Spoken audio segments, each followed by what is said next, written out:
Now, I'm not going to lie. This is actually the part that requires the most muscle.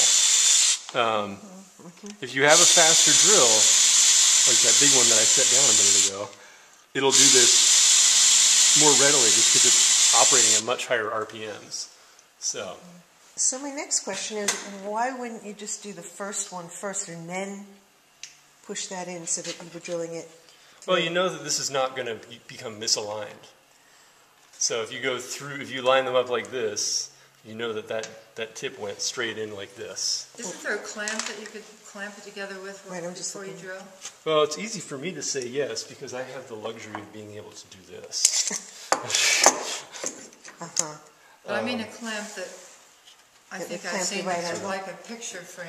Oh yeah, there are such clamps. Yeah, I don't own any of those, but yeah, for putting together picture frames, yeah, that would be.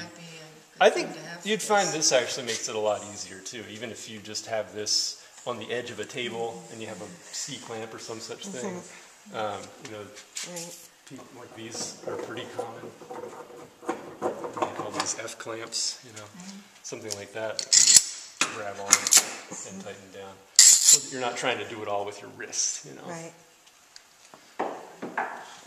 So now you've got that pre-drilled. This should go together really easily, and God willing, it shouldn't split on us.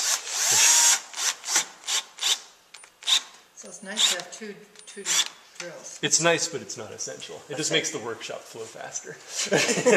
What's it got, a flashlight on it? Oh yeah. So if you're underneath a kitchen cabinet somewhere, you know, the lighting's not so good. That's why we do workshops, right? So there's your countersink. See how that screw is seated pretty much flush to the surface, and it didn't have to put the wood under a lot of stress to do it. You know, again, you're getting close to the end of the wood, especially its tendency to break is way higher. So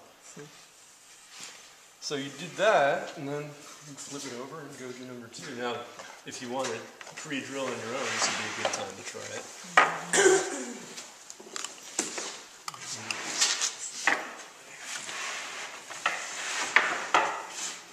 As you can see, it's really helpful to have a nice big work surface like this. Yeah. That I don't have. Well, I was thinking, you know, everybody was talking about having a get-together for wrapping their frames, but it seemed like making frames over at Nessie would be a great thing to do. Because you can see this isn't really any harder than what we did last time, and they have all those nice big banquet tables there, which would make it a lot easier.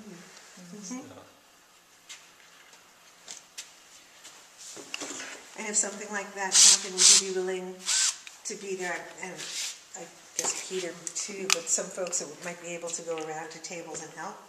It will depend on my schedule, which is rapidly becoming, everybody wants everything all at once, and they wanted it yesterday. So unfortunately my availability is subject to it. That's good. Yeah, it's a good problem to have. So is a building happening or renovations? Cabinet jobs, mostly. Does this reverse it? You can just in forward, you can just pull it out while it's moving. Yeah, there you go. And the main thing when you're pre-drilling with that is you don't want to go too deep. If it just creates a little divot, that'll take care of the countersink. Actually, you want switch it the other way. There you go. And then it's sort of a feel thing for when it gets tight. You know, once that screw engages and seats, then you're there. Yep. Well, I'm sure it helps to have this anchored down.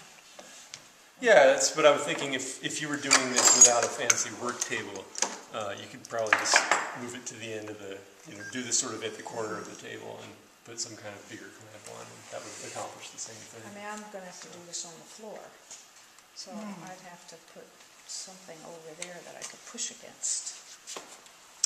Yeah, I think if I was in that situation, I would end up sort of.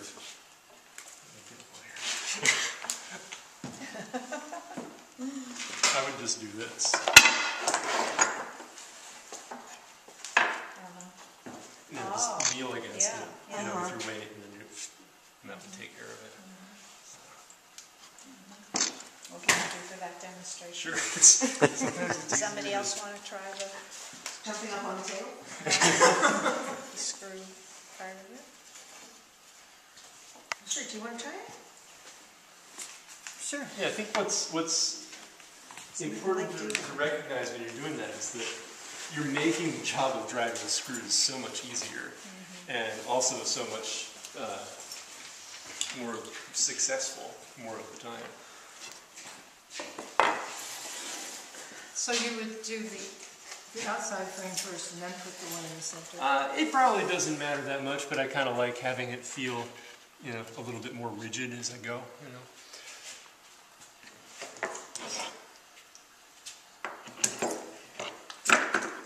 So you do the two outsides before you do the middle. Is that what you just asked?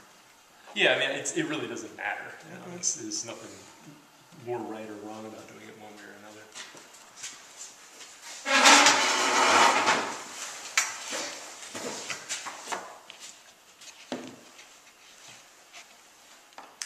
This feels like, I just wonder if that could be more flush with just getting fussy territory, but yeah, there you go. With a slightly different dimension. I'll just add someone you might want a couple of stills. And as long as the battery works. Yeah, so try to peg it right in the middle. That's pretty good where Here. If you want to, just take thousands of them because I've got a huge card in there. And that's good.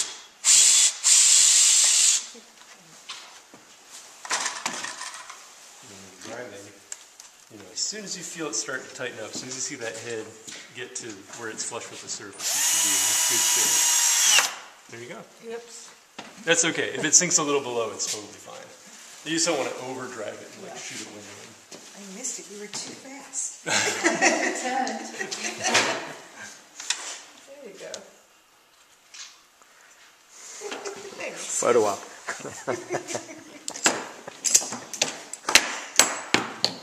We could do the middle one while it's on this side.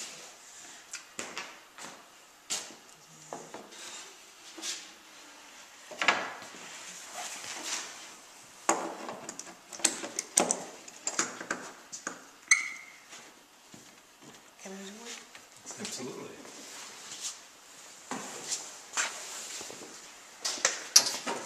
I like your little technique here of sitting down. Yeah? Yep. Just eyeball it? Yeah.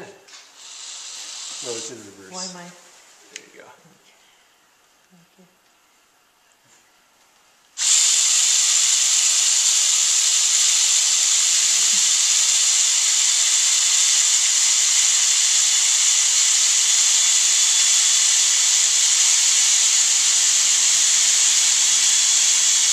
You can go all the way in, right? Just about to there. Okay. Yeah.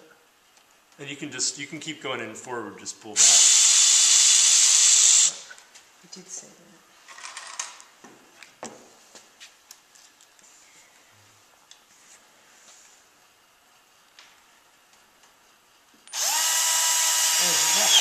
That's it. Oh, but I split it. Yeah, we see, this is the thing where you get these tiny little pieces. It didn't split all the way in. No, but it can cause some trouble, you know. So if you do something like that, what would you do to protect it? Would you Well, put in some glue? if I were working on some project and that was an important Right. piece that was, you know, that had some time invested, Yeah. I would probably take this screw back out, squirt a little bit of wood glue in there, and just clamp it with something, and then come back to it. And it's a lot of times that really does take care of it. If it was a really Would you big take problem. Would you take it back a little bit so that there wasn't? The I'd take it out all the way. I'd take the screw out all the way, and then just squirt glue around in it, and just slather it on. Especially something like this where it's not like a piece of fine walnut that you're working with. So for right now, would you just take it out a little bit? For or right would you now, take it's not out going to all make the it way? worse for it to be where it is now. We won't have to it's not like, here, stop. Sorry. What made it happen? Did you push the screw in too far? No, I think it's just, it's pretty soft wood to begin with, and it's cut down to such a tiny little dimension that, and you're working real close to the edge. So even if you're doing everything right, there can be some stress spot. There could be a hairline crack that was already there that we didn't see. any number of things. It's something that happens. It's something that happens. I think it's something that's really minimized when you use a bigger piece of stock, or a harder wood, that kind of thing. I can see you sitting there going, I can't believe I cut it in half. I should have just left it, right? And that's how we learn. You know?